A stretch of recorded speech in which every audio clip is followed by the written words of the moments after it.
Dia de los Muertos, it starts the 31st to prepare. November 1st and November 2nd. That's Dia de los Muertos. But it's divided.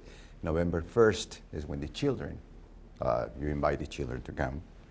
And November 2nd is the adults. So Dia de los Angelitos that you were saying is the Angelitos, little angels, so the children. So it's November 1st. And the adults November 2nd. But in general, it's Dia de los Muertos. It's a combination of pagan and Catholic. And when archaeologists have discovered ruins, archaeological sites from 3,000 years ago, that they were buried their loved ones, but they put offerings for the afterlife. So they believe in the afterlife, like the Egyptians, like in many cultures, they believe in the afterlife. So the Aztecs had a day in August, though. They celebrated in August, in particular in Mexico, the Aztecs in August, when they harvest, where they're harvesting the last before the winter, of course. So it started with the Aztecs. Then in the 1500s, when the Spanish came, they wanted to inculcate Catholicism, the Catholic beliefs. So they wanted to eradicate, the Spanish wanted to eradicate all the traditions of the Aztecs, but they were not very successful because they have to mix. So actually the Day of the Dead is a mix in the Aztecs and the Spaniards, so the Catholics and pagans. They started 3,000 years ago on the conquest of America in 1929, when Cortés came to Mexico and they brought the Catholic religion. It was a mix. So the altar in the Day of the Dead is a combination of the Catholic and pagan beliefs. And the Aztecs honored the warriors.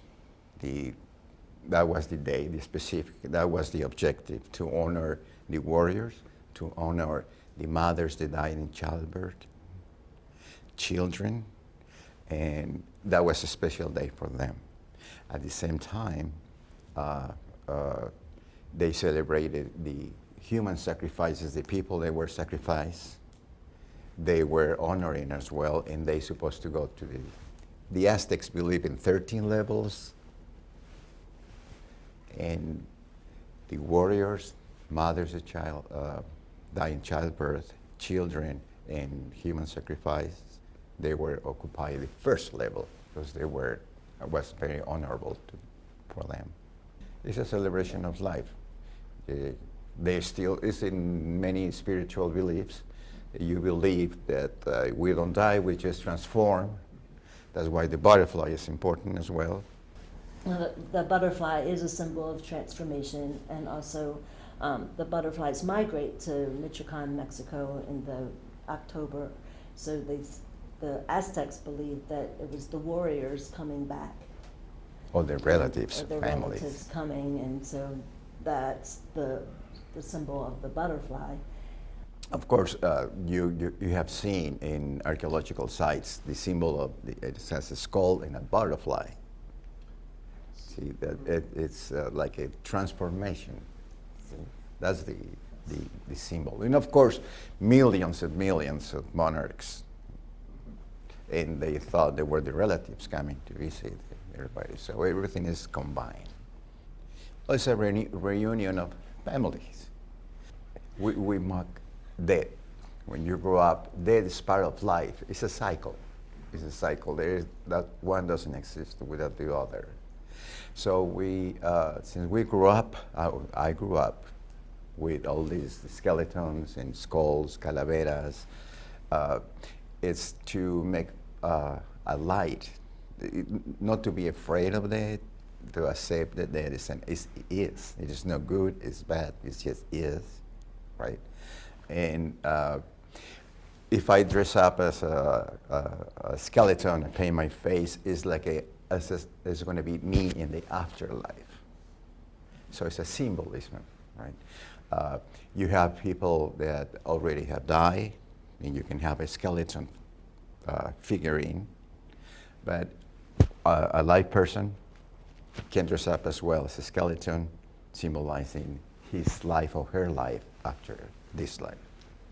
The Day of the Dead is to honor and remember your ancestors, your people, your heritage, where you came from. It's not a ritual for the dead itself. No. It's for your ancestors that they die. Because it's a misconception sometimes that we are glorifying dead, or it's for the dead itself. No. It's for the family. It's for the ancestors. That's the difference. Citywide, community, bringing people together to that may not have known about Day of the Dead and wonder what is with the skeletons, and so it's an opportunity for the larger community to understand about a celebration of life and death, and that you don't have to be so sad, because we all are sad when we lose our loved one, when we don't have them to hug and we don't have them to talk to. It's very sad, and this is a way to know that you don't have to be sad about it. You can be happy and celebrate the happy times and the good of that person, and to maybe even play the game that they like to play, and do the things that they like to do. If you're recreating that time without them, their spirit is with you, and it helps the grieving. When I was teaching at the Lexington School, in a class, social studies, they said, "Hi, you're from Mexico." The headmaster told me, "You're from Mexico. I want to know what's Day of the Dead." So I explained, and then the headmaster said, "Why don't you do something with the students, so to start teaching them this tradition?" So I started in 1995, or something like that. But then in 2000, my wife and I, we opened a store, Simply Oaxaca, handcrafts from Latin America. And we celebrated a community Day of the Dead at the store. And many artists went, and Marty Hinton went to the exhibit as well. And she said, "I want to reach out to the Hispanic community in Lexington." And she said, "I think that this is a good idea to start doing something for the Hispanic community, because everybody, Day of the Dead is a common denominator. Everybody has somebody to die, right? So we put it all together. But the Hispanic community, in particular Mexico, makes a party. It's a fiesta. So she said, let's start working. We invited some artists, Arturo Sandoval, Rob Morgan, I think Diana Kahlo, and us. And we had the first Day of the Dead celebration at the Living Arts and Science Center, and open to the public. That was the first, the community, in one room right now, in one room only. Were 4 altars, right? For one of each artist inside. And that's how we started in 2002. In Mexico, every year we have a celebration at home, in Catholic churches, and community and parades. So when I came here, it was nothing. Yeah, there were, I'm not saying that I invented it in Lexington, and there were some people around, but I was the first one in organizing something, so we could share it. We could share it. At the beginning, it was a little bit difficult. I had phone calls that I was a devil worshiper, and what are you doing here, and why you're dead, and dead all the time, and skeletons.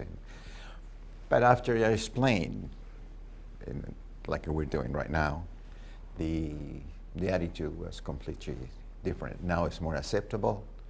Now you Kroger, there is a section, Day of the Dead and Halloween. Target, Day of the Dead, Halloween. That's the difference, and it's great. I like Halloween as well. It's another tradition, but it's different. But it's combined. It's almost the same. Halloween started almost the same thing, honoring your ancestors. Before we had the pan de muerto, I had to go to the panaderias, the bakeries, Mexican. They didn't make any pan de muerto. I had to Convince them. convince them that to make a pan de muerto because it was, I needed them. I wanted it for me, just. But then now they have pan de muerto for everybody nowadays. And then It was a special order. it was a special order because we have to put it in the altar, right, and all that stuff. And I needed all those objects, and I don't know how to make pan de muerto. And I feel satisfied that I could buy a skeleton at Target, for instance, without any apprehension. It's easy. I mean, it's natural now. It's natural. Now it's not. At the seeds of the LASC, or Living Arts and Science Center's Day of the Dead Festival, started in 2002, but we are now celebrating our 14th of the actual festival. A festival that happens each year that incorporates art and craft activities related to Day of the Dead. We usually have an exhibition that either features art about Day of the Dead or art created by artists of Hispanic or Latino heritage. We also have a Frenda presentation that happens at the old Episcopal burial ground, which is about a half a block away from the cemetery. This year we're going to have 20 plus artists, community members, school groups that will be participating, creating ofrendas.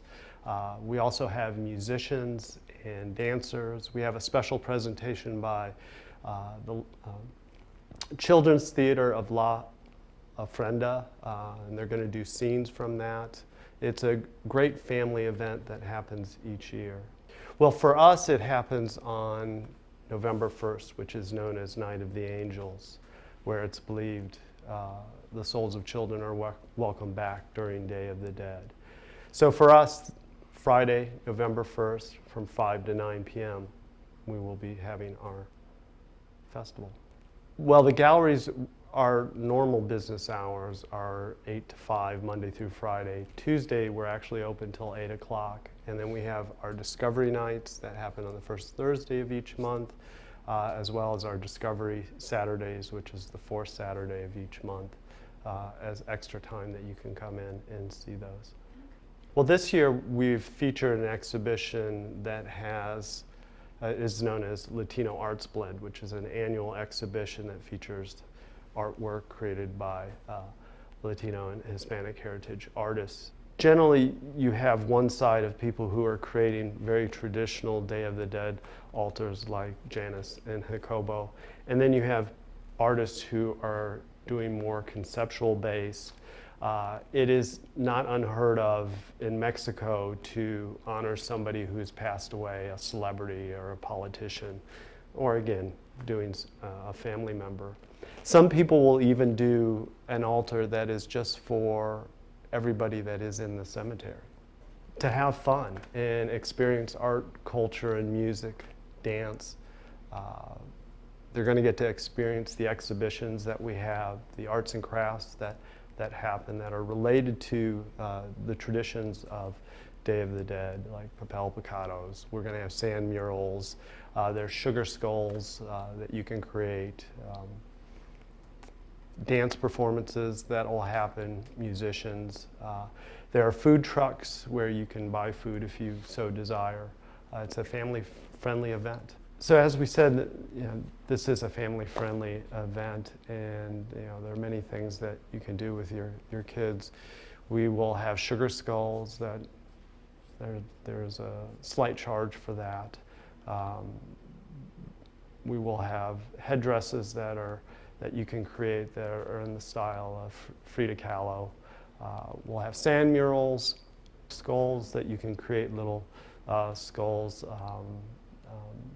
And then, of course, in the performance, we have children within CASA who are doing some of the dance performances, as well as Bryan Station. That's an important aspect of Day of the Dead. It's really about talking about this process that we're all going to experience. There's a lot of color, humor that is part of the festival, and it's about taking the fear of this thing that we're all going to experience, and also honoring people in the memory of people who came before us. The thing that I love is this is about family, this is about love, this is about honoring people who have come before us. And the thing that I am so taken back by is how Lexington has embraced this holiday, this festival, and it's a great event for everyone.